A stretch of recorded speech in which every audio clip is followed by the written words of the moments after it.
नमस्कार, स्वागत है आपका। मेरा नाम है विपिन बेबाक और हमारे साथ जो मेहमान हैं, वो हैं सुमित यादव। इटावा से इलेक्शन लड़वा के आए हैं और क्या स्थिति रही है और वहाँ की एक वीडियो बहुत वायरल हुई है। महाराणा प्रताप की मूर्ति को धोते हुए, गंगा जल से या जल से धोते हुए, जो आप सब लोगों ने देखा होगा, उसके विषय में भी बात करेंगे। तो सबसे पहले स्वागत है। धन्यवाद चौधरी साहब। काफ़ी मेहनत करी है आपने। दौर ही ऐसा चल रहा है, इस दौर में जो भी ये चाहता है कि देश में अमन चैन रहे, लोकतंत्र रहे, तो मेरा तो ये मानना है वो जितनी जो कर सकता है अपने से उसे उतना करना चाहिए। आप अमन चैन की बात कर रहे हो, अब बताइए अमन चैन में क्या कमी है? देश के यशस्वी प्रधानमंत्री जब से बने हैं 2014 से, तो अमन चैन है। देश के प्रधानमंत्री तो अब वो भाषा बोलने लगे हैं जो गली छाप नेता होते हैं ना, जो गली छाप लोग होते हैं वो बोलते हैं। देश का प्रधानमंत्री आज खुलेआम संविधान की धज्जियां उड़ा रहा है, हिंदू मुस्लिम कर रहा है और ऐसी ऐसी बातें कह रहा है जो मतलब किसी नेता को छोड़िए, आप जो है, मैं कह रहा हूँ फिर वही कहूँगा, गली छाप आदमी को भी जो बातें शोभा नहीं अभी देती। वो बताओ, आपके जो सबसे बड़े नेता हैं, भी आप कांग्रेस से संबंध रखते हो जी। आप। आपके सबसे बड़े नेता तो राहुल गांधी हैं, हालांकि मल्लिकार्जुन खड़गे भी हैं, सबसे बड़े तो वही माने जाएंगे, वो अध्यक्ष वो हैं, लेकिन राहुल गांधी भी राहुल गांधी ही हैं। उनके लिए बोल रहे हैं कि उन्होंने जो है उनके यहाँ पे अडानी अंबानी के यहाँ से बहुत सारे टेम्पो भर भर के काला धन पहुँचा है। अब वो अडानी अंबानी पे क्यों नहीं बोल रहे? ऐसा है मोदी जी हमेशा अपनी पिच पे विपक्ष को खिलाते हैं। अब की बार ऐसा हो रहा है कि विपक्ष उनकी पिच पे नहीं खेल रहा है, विपक्ष अपनी पिच तैयार कर रहा है। तो ये मोदी जी जानबूझ के ऐसा कर रहे हैं क्योंकि देश में मुद्दों की बात न हो, देश में जो बेरोजगारी है उसकी बात न हो, देश में महंगाई की बात न हो, इनके 10 साल के इन्होंने क्या किया उस इनके काम की बात न हो।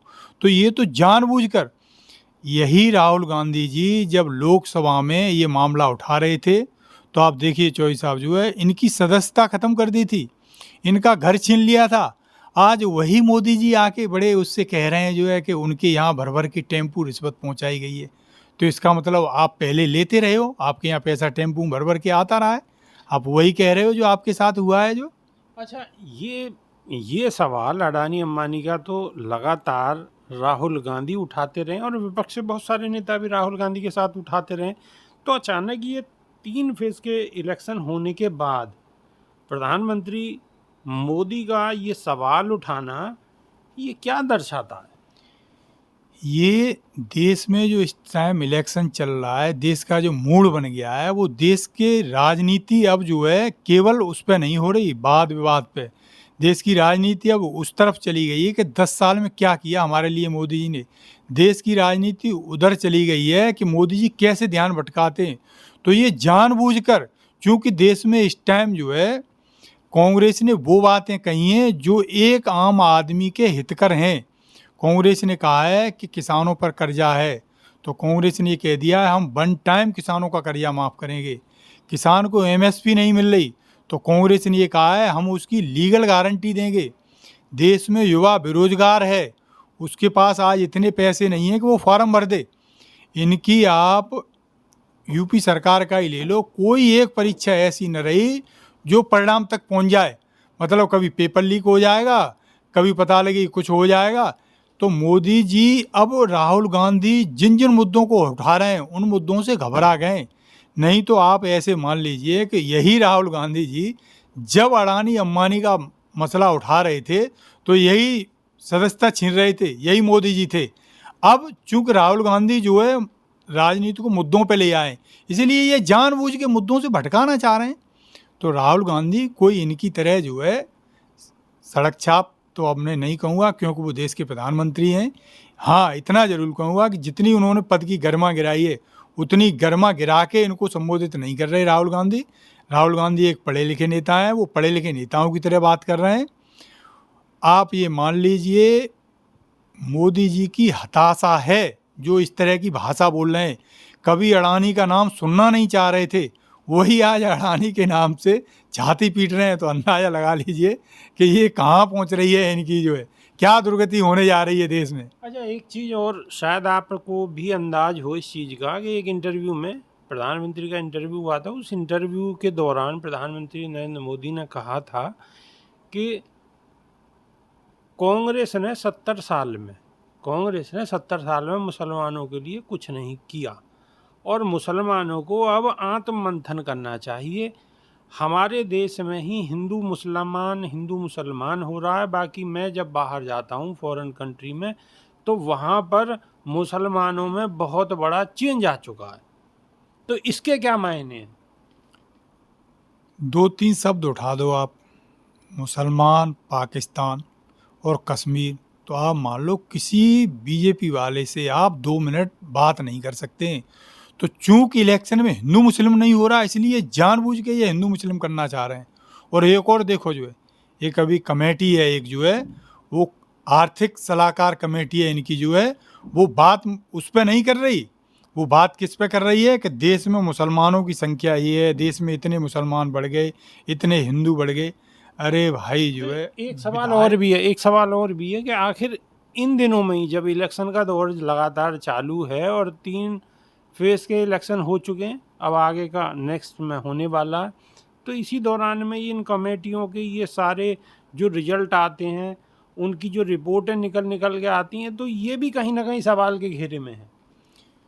मोदी जी के यहाँ क्या है कि वित्त मंत्री है, वो तो रक्षा के मामले पे बात करता है। रेल मंत्री है, वो पता लगी जो है आर्थिक सलाहकार बन जाता है। तो इनके यहाँ तो दांत का डॉक्टर है, वो आँख का इलाज करता है, आँख का डॉक्टर है, वो हड्डी का इलाज करता है। तो ये लोगों को दिग्भ्रमित करते हैं। यानी आपको नज़र तो कब बांध देंगे इधर, तब तक पीठ पीछे से दूसरा काम कर लेंगे।